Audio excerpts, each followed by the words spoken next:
எல்லாருக்கும் வணக்கங்க. இந்த பதிவில் நாம் பார்க்கக்கூடியது பிறக்கப்பட்ட தமிழ் வருடமான விசுவாவசு வருடத்தில் விருச்சிக ராசியில் பிறந்த நண்பர்களுக்கு இந்த பிரபஞ்சம் எந்த மாதிரியான மாற்றங்களை தரப்போகுதுன்றது பற்றி தானுங்க ஆதாரபூர்வமாக வேதகால முறையில் துல்லியமாக இந்த பதிவில் நம்ம பார்க்க போகிறோம். பொதுவாகவே எல்லா வருடத்துலேயும் ஏதாவது ஒரு எதிர்பார்ப்பு எல்லாருக்கும் இருக்க தான் செய்யுது. எதிர்பார்ப்புகள் இல்லாமல் யாருமே கிடையாது. இந்த பிரபஞ்சம் எல்லாருக்கும் எல்லா நேரத்துலையும் சாதகமான பலன் கொடுக்கறதில்ல பாருங்கள்.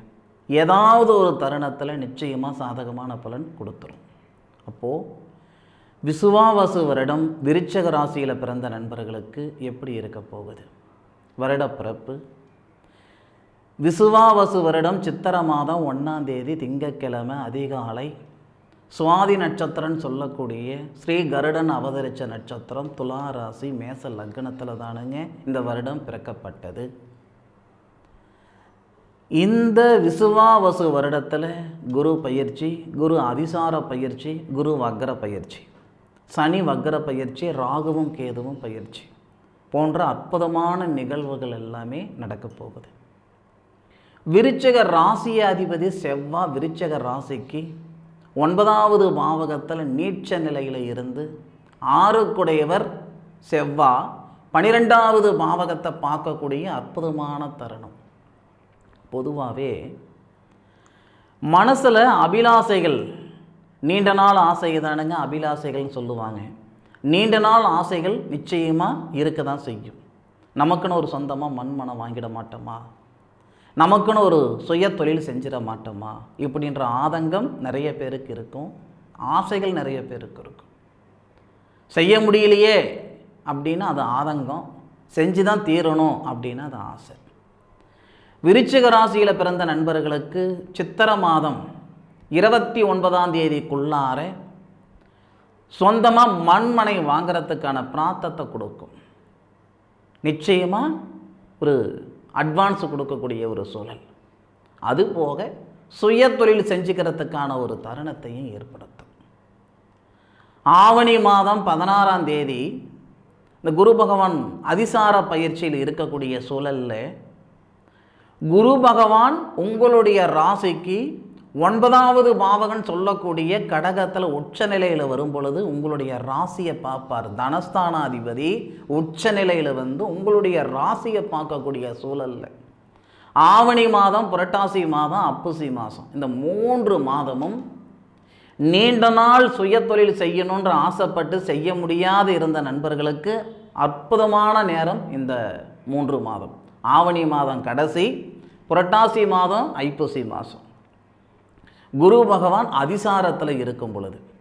அதுபோக செவ்வாவுடைய தாக்கம் சிறப்பாக இருக்கிறதுனால, செவ்வாவுடைய அமைப்பு சிறப்பாக இருக்கிறதுனால மண்மனையில் இருக்கிற சிக்கல்கள் இந்த வருடத்தில் சரியாகும். பாகப்பிரிவினை செஞ்சுக்கிட முடியல சார், 2 தலைமுறையாக 3 தலைமுறையாக பாகப்பிரிவினையே நடக்கலைங்க, வாங்கின மண்ணு மனையில் பிரச்சனைகள் இருக்குதுங்க, அப்பா வாங்கின சொத்து தாத்தா வாங்கின சொத்தில் பிரச்சனைகள் இருக்குதுங்க, வில்லங்கம் இருக்குதுங்க, சட்ட ரீதியாக பல வருஷமாக நான் நடந்துக்கிட்டு இருக்கிறேனுங்க அப்படின்னா இந்த விசுவாவசு வருடத்தில் மண் மனையில் இருக்கிற சிக்கல்கள் சரியாகும்.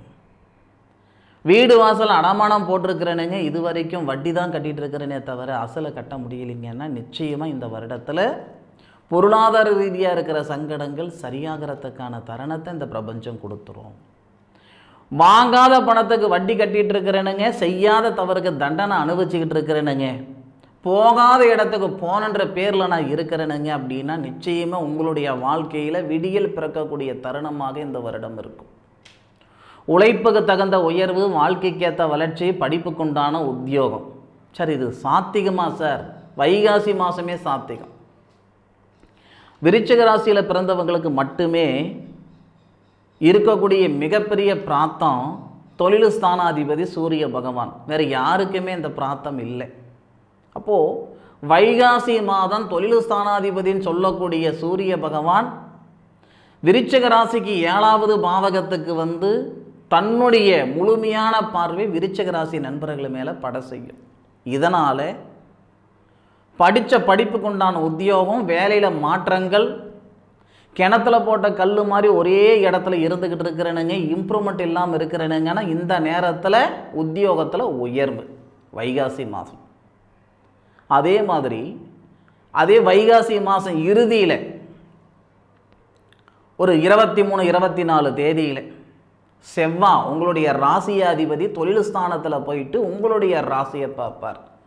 ரியல் எஸ்டேட் செய்துக்கிட்டு இருக்கிறேனுங்க, மண்மனை சார்ந்த தொழிலெல்லாம் செய்துக்கிட்டு இருக்கிறேனுங்க, விவசாயம் செய்துக்கிட்டு இருக்கிறேனுங்க, மண்மனை சார்ந்த தொழிலோ விவசாயமோ இந்த தொழிலில் இருக்கக்கூடிய நண்பர்களுக்கு வைகாசி மாதம் 23 தேதிக்கு மேற்கொண்டு ஆனி ஆடி மாதம் வரை உங்களுக்கு நிச்சயமாக ஒரு அற்புதமான ஒரு தருணமாக இருக்கும். அதுபோக வெளியூரில் இருக்கிறனுங்க, வெளிநாட்டில் இருக்கிறனுங்க, அங்கே உங்களுக்கு சொந்தமாக குடியுரிமை வரத்துக்கும் சொந்தமாக வீடு வாசல் வாங்கிறதுக்கான பிராத்தத்தையும் வைகாசி மாதம் 23 தேதிக்கு மேற்கொண்டு ஏற்படுத்தும். அதுபோக 6வது பாவகத்துக்கு அதிபதி செவ்வாதானே உடல் உபாதைகள் கொடுத்துக்கிட்டு இருக்குதுங்க, மன அழுத்தத்தில் இருக்கிறனுங்க அப்படின்னாலும் வைகாசி மாதம் 23 தேதிக்கு மேற்கொண்டு மன அழுத்தம் நீங்கும், உடல் உபாதைகள் சரியாகும், நிம்மதியும் சந்தோஷமும் வந்து சேரக்கூடிய அற்புதமான ஒரு நேர காலங்களாக இருக்கும். அதுபோக வைகாசி மாதம் 23 தேதிக்கு மேற்கொண்டு ஆனி ஆடி இந்த 2 மாதத்தில் புத்திரபாகியத்தில் இருக்கிற தடைகள் நீங்கிறதுக்கான பிரமாதமான நேரமாக இருக்கும். உங்களுடைய ராசிய அதிபதி உங்கள் ராசியை மட்டும் பார்ப்பது இல்லாமல் உங்களுடைய ராசிக்கு 4வது பாவகம் 5வது பாவகத்தையும் பார்க்கக்கூடிய அற்புதமான சூழல். ஆடி மாதம் கருதரிச்சா சித்திரை மாதம் குழந்தை பிறக்குன்னு சொல்கிறவங்க ஏகப்பட்ட பேர் இருக்கட்டுமே. புத்திரபாகியமே இல்லாமல் சிரமப்பட்டு இருக்கிறனுங்க, போகாத கோவில் குளம் கிடையாது, பண்ணாத பரிகாரங்கள் கிடையாது, பார்க்காத வைத்தியம் கிடையாது. ஆடி மாதம் குழந்தை பிறந்தா என்ன, சித்திரை மாதம் குழந்தை பிறந்தா என்ன, ஐயா புத்திரபாகியம்னு ஒன்று வந்தால் போதுமையா அப்படின்னு சொல்லக்கூடிய நண்பர்கள் இருக்க தானே செய்கிறீங்க. ஆனி ஆடி 2 மாதத்தில் குழந்தை பாக்கியத்தில் இருக்கிற தடைகள் சரிப்படுத்திக்கிறதுக்கான ஒரு நேரத்தை இந்த பிரபஞ்சம் தரப்போகுது. அதுபோக உடல் ரீதியாக இருக்கிற சங்கடங்களும் அந்த நேரத்தில் சரியாயிடும். அதே மாதிரி ஆவணி மாதம் இந்த தொழில் ஸ்தானாதிபதினு சொல்லக்கூடிய சூரிய பகவான் தொழில் ஸ்தானத்திலேயே வந்துடுவார்.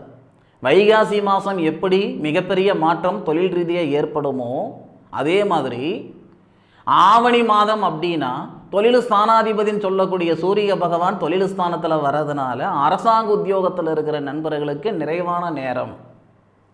ஏற்கனவே அரசாங்க வேலை செய்துக்கிட்டு இருக்கிறேனுங்க, இன்றைக்கா நாளைக்கான்னு தெரியல, வேலையை விடுறது அவ்வளோ இடைஞ்சல் இருந்துக்கிட்டு இருக்குதுங்க மேல் அதிகாரிகளால் அப்படின்னா இந்த திறன் ஆவணி மாதம் வரைக்கும் பொறுத்துக்கிடுங்க. ஆவணி மாதத்தில் இருக்கிற வேலையில் நிம்மதி சந்தோஷம் ஏற்படுத்தும், மேல் அதிகாரிகளால் இருக்கக்கூடிய சங்கடங்களை சரிப்படுத்தும், உங்களுக்கு உண்டான ஒரு பாதையை இந்த பிரபஞ்சம் உருவாக்கி கொடுத்துரும். பொதுவாக எனக்கு தெரிஞ்ச வரைக்கும் யாருமே நம்மளை ஒருத்தர் கூட்டிகிட்டு போகணும் கையை பிடிச்சி அப்படின்னு நினைக்கிறது இல்லை. இதுதான் பாதை, நீங்கள் போகிற பாதை அப்படின்னு வழிகாட்டுறதுக்கு ஆள் இருந்தால் மட்டும் போதுமானது, அந்த பாதையில் நான் போயிடுவேன்னு சொல்லக்கூடியவங்க தான் எல்லாருமே. ஆனால் ஆவணி மாதம் இந்த விசுவாவசு வருடத்தில் வரக்கூடிய ஆவணி மாதம் விருச்சிக ராசியில் பிறந்த நண்பர்களுக்கு இந்த பிரபஞ்சமே உங்கள் கையை பிடிச்சி கூட்டிகிட்டு போகிற அளவுக்கு இருக்கும். பிரமாதமான நேர காலங்களாக இருக்கும். பட்டம் பார்த்து பயிர் செய்யுன்னு சொல்லுவாங்க பெரியவங்க. நினச்ச நேரத்தில் நினச்ச விதையை விதைச்சிட முடியாது பாருங்கள். அப்படி விதைச்சாலும் வீம்புக்கு விதைச்சாலும் விதைச்சது என்னவோ விளைஞ்சிரும், ஆனால் விளைஞ்சது வீடு வந்து சேராது இல்லையா? அதனால தான் பட்டம் பார்த்து பயிர் செய்யுன்னு சொல்லுவாங்க. அந்த மாதிரி நம்மளுடைய எதிர்காலத்தில் நடக்கக்கூடிய பலன்கள் சாதகமாக இருக்குமா பாதகமாக இருக்குமான்றது நம்மளுடைய ஜாதகத்தில் தான் தெரிஞ்சுக்கிட முடியும். நேர காலங்கள் அறிந்து நேர காலத்தின் தன்மை அறிந்து நம்மளுடைய செயல் இருக்கணும். ஆவணி மாதத்தில் உறுதியாக சுய தொழில் செய்யணும்னு நினைக்கிற நண்பர்கள் செஞ்சுக்கிடுங்க. வெளியூர் வெளிநாடு போகணுன்ற நினைக்கிற நண்பர்களுக்கு நல்லா இருக்கும். அரசாங்க உத்தியோகத்தில் இருக்கிற நண்பர்கள் நல்லா இருக்கும். அரசாங்க சலுகைகள், அரசாங்க ரீதியாக இருக்கிற சட்ட சிக்கல்கள் இதெல்லாமே சரியாகிறதுக்கான மிக சிறந்த ஒரு நேரமாக இருக்கும். திருமணம் போன்ற சுபகாரியங்கள் எல்லாம் அந்த நேரத்தில் பட்டு நடக்கும் ஆவணி மாதத்தில். அதுபோக ஆவணி மாதத்தில் வரக்கூடிய சதுர்த்தி நாளில் சுயம்பு விநாயகர் திருத்தலத்துக்கு போயிட்டு வர்றது மிக மிக சிறப்பு. இல்லை சார், அப்படி எங்கள் ஊர் பக்கம்னா அரச மரமும் வேப்ப மரமும் இணைந்து அதனடியில் இருக்கக்கூடிய விநாயகர் திருத்தலத்துக்கு போயிட்டு வர்றது சிறப்பு. ஆவணி மாதத்தில் வரக்கூடிய சதுர்த்தியில். அதுபோக விருச்சிக ராசிக்கு 3வது பாவகத்துக்கு அதிபதி, 4வது பாவகத்துக்கு அதிபதினு சொல்லக்கூடிய சனி பகவான் ஆகஸ்ட் மாதம், அதே ஆவணி மாதம்தான் வரும், வக்கரத்தில் வருவார். 5வது பாவகத்துக்கு போன சனி பகவான் பஞ்சம சனின்னு சொல்லுவாங்க. ஆனால் அவர் வக்கரத்தில் இருக்கும்போது நமக்கு நல்லது செய்திருவார். ஏன்னா இந்த வருடத்தில் நான் முதல்ல சொன்ன மாதிரி நீச்சபங்க ராஜயோகம் செவ்வாவும் நம்ம புதன் இருக்கக்கூடிய ஒரு சூழல் நீச்சபங்க ராஜயோகம். அது இந்த ராகு கேது பயிற்சி, குரு பயிற்சி, குரு அதிசார பயிற்சி, இந்த மாதிரி நிறைய விஷயம் சொன்னேன் இல்லைங்களா. அதில் சனி பகவான் வக்கர நிலைகள் வரக்கூடியது ஆவணி, அதாவது ஆகஸ்ட் மாதம்.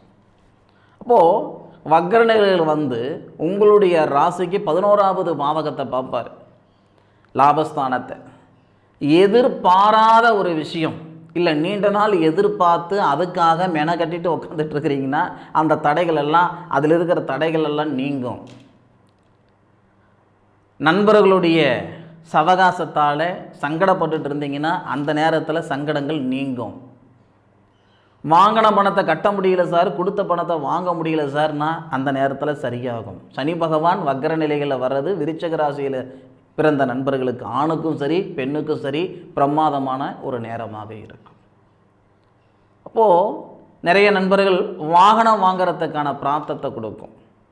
வாகன தொழில் செய்துட்டு இருக்கிற, அதாவது இரும்பு இயந்திர தொழில் செய்துட்டு இருக்கிற நண்பர்களுக்கு எல்லாமே இந்த ஆகஸ்ட் மாதம் 27 தேதி சனி பகவான் வக்கர நிலைகள் இருக்கும்போது ரொம்ப பிரமாதமான நேரமாக இருக்கும்.